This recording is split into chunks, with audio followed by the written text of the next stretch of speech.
Hoje eu quero falar sobre o crente Gabriela. Você já ouviu falar sobre cristão Gabriela? Tem aquela canção, né? Vocês já ouviram falar daquela canção? Eu nasci assim, eu cresci assim, eu sou mesmo assim, Gabriela, sempre Gabriela. Então tem crente Gabriela. Esse tipo é muito comum e perigoso, pois engana a si mesmo e dá mau testemunho da fé, por estar conformado com esse mundo. A palavra de Deus diz lá: não vos conformeis com esse século, mas antes transformai-vos pela renovação da vossa mente, para que experimenteis qual seja a boa, perfeita e agradável vontade de Deus. Romanos 12, versículos 1 e 2. A nova criatura não pode permanecer a mesma. Não podemos ser crentes ou cristãos do tipo Gabriela. A autêntica experiência de salvação, ela é transformadora. Ou impacta a orientação total da vida, ou não é autêntica. Deus não apenas justifica, Ele nos cria novamente, nos transforma, buscando restaurar o nosso papel como imagem sua. Lembra? Nós fomos criados à imagem e semelhança de Deus. E Deus agora está em Cristo restaurando a imagem e semelhança. Deus não nos deu apenas o poder de sermos chamados, denominados filhos de Deus, mas de sermos feitos filhos de Deus. A salvação não é apenas a reconciliação com Deus, mas a restauração segundo a imagem de Deus. O objetivo de Deus não é meramente nos revestir de uma justiça que permanece exterior a nós mesmos, mas conceder e implantar a justiça de Cristo em nós, de tal modo que ela cresça e se expanda. Nossa grande salvação envolve o processo transformador que visa tanto a superação do pecado como uma vida cheia de amor. A justificação e a regeneração são aspectos desta nossa grande salvação em Cristo. A justificação diz respeito à obra de Jesus por nós, cancelando a nossa dívida e nos concedendo o perdão e a reconciliação, enquanto a regeneração diz respeito à obra de Cristo em nós.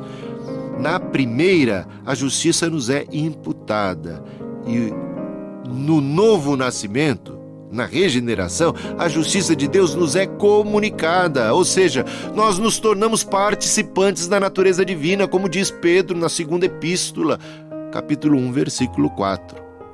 O amor de Deus foi derramado nos nossos corações, Romanos 5. O apóstolo João ensina o mesmo na sua primeira epístola, afirmando que aquele que conhece a Deus passa a amar em decorrência desse amor recebido, passando esse amor a ser o sinal do verdadeiro cristão.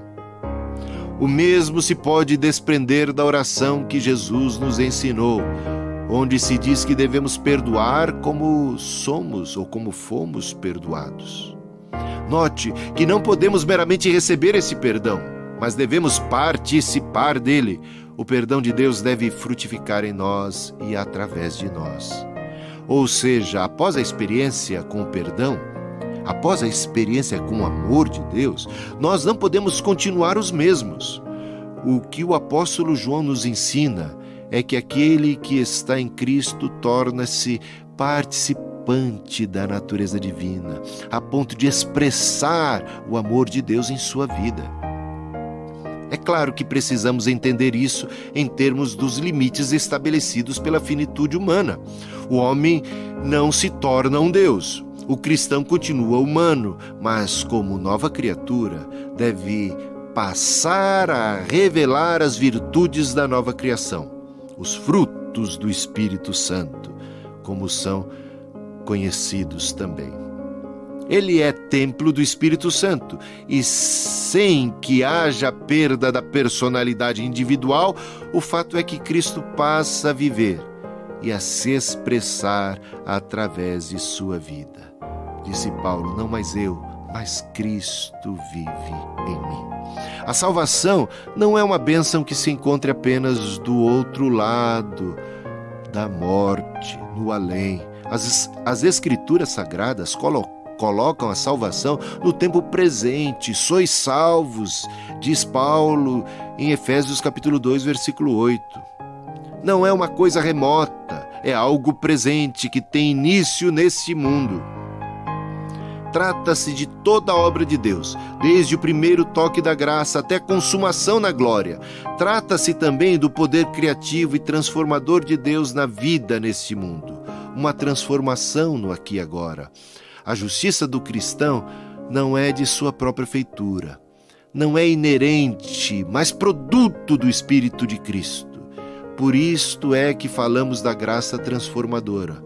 Mas isso não quer dizer que o papel do homem seja de mera passividade. Não, pois o que aconteceu é o que o cristão passa agora a possuir, uma nova natureza, ou seja, ele tem capacidade e armas espirituais que devem ser desenvolvidas para o exercício de sua missão.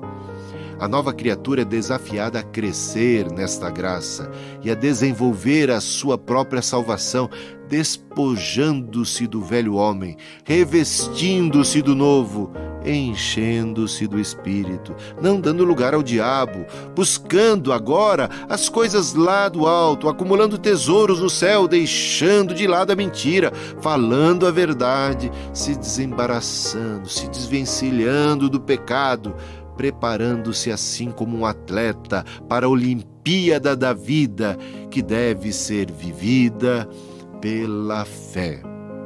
Todos estes são exemplos de desafios bíblicos para o cristão, que dizem respeito à sua participação nesse processo de santificação, do qual o novo nascimento é apenas o ponto de partida. O cristão deve, portanto, agir, alimentar-se e desenvolver-se na fé, no amor e na prática das boas obras com o auxílio do Espírito Santo, visando chegar à maturidade. O alvo é que todos nós cheguemos à unidade da fé e do pleno conhecimento do Filho de Deus, que nós cheguemos à perfeita varonilidade, à medida da estatura da plenitude de Cristo. Encontramos isso registrado em Efésios capítulo 4, versículo 13. Tudo isto visando a glória de Deus e o nosso testemunho do Evangelho, aqui na terra, como cumprimento da missão que nos foi conferida pelo Senhor. Nós devemos ser suas testemunhas, devemos ser aqui na terra sal e luz, assim como Cristo foi. Tal perfeição, que podemos denominar como cristã, para diferi-la da perfeição divina, é possível pela graça de Deus dentro dos limites da finitude humana. Essa perfeição tem sua base na perfeição daquilo que recebemos. O amor de Deus é perfeito. Não há amor mais supremo, mais completo, mais santo e mais doador do que aquele que recebemos do divino doador. Esse amor é pura graça, e Deus o partilha com aqueles que são chamados a serem a sua imagem. Nós recebemos e participamos desse amor perfeito. Wesley entendia a perfeição em termos do amor, e o amor não pode ser encontrado sem transformar a pessoa que o recebe. A perfeição cristã não é nada mais, nada menos do que amar a Deus de todo o coração e ao próximo como a nós mesmos. Amar a Deus envolve entregar a Ele todo o nosso ser, todo o nosso coração, devotar não apenas uma parte, mas toda a alma, corpo e substância a Deus. Amar ao próximo envolve ter aquela mente que houve em Cristo Jesus, capacitando-nos a andar como Cristo andou, partilhando seu espírito na autodoação e no serviço aos outros. A humanidade feita à imagem de Deus, como criatura chamada a recebê-lo, a interagir com ele e a refleti-lo no mundo, agora pode viver esse chamado por meio da nova relação com Deus, possibilitada por Jesus Cristo e capacitada e levada adiante pelo Espírito transformador. Portanto, a nova criatura em Cristo é chamada a manifestar ao mundo aquele amor perfeito e assim proclamar a medida do amor divino e seu poder criador.